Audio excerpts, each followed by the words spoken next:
In today's video, I'm going to teach you how to connect HubSpot to Webflow. If you want your website and CRM to work together more smoothly, this integration is a great place to start. Connecting HubSpot to Webflow lets you capture leads more efficiently, manage forms more easily, and track visitor activity across your site without needing a complicated setup. To begin, head over to the Webflow apps marketplace and install the HubSpot app on your site.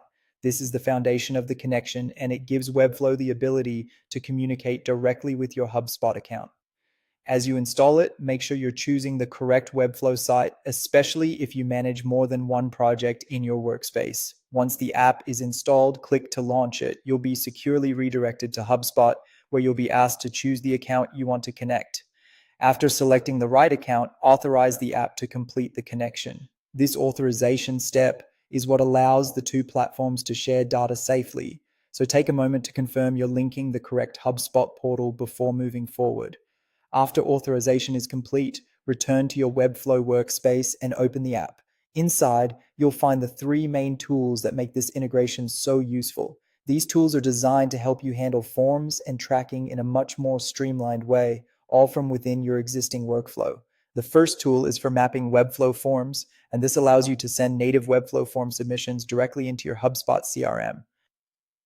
In practical terms, that means when someone fills out a form on your Webflow site, their information can flow straight into HubSpot without any manual copying or extra middleware.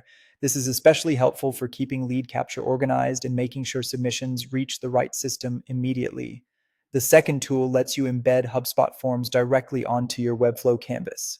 If you already have forms built in HubSpot, you can place them into your Webflow site and keep everything consistent with your existing marketing setup. This can save time and also makes it easier to manage form logic, reporting, and updates from one central place. The third tool is site tracking.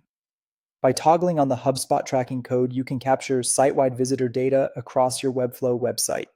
This helps HubSpot gather useful insights about how visitors interact with your pages, which can support better reporting, segmentation, and follow-up inside your CRM. Once these settings are in place, your HubSpot and Webflow connection is ready to support lead generation, form management, and visitor tracking much more effectively.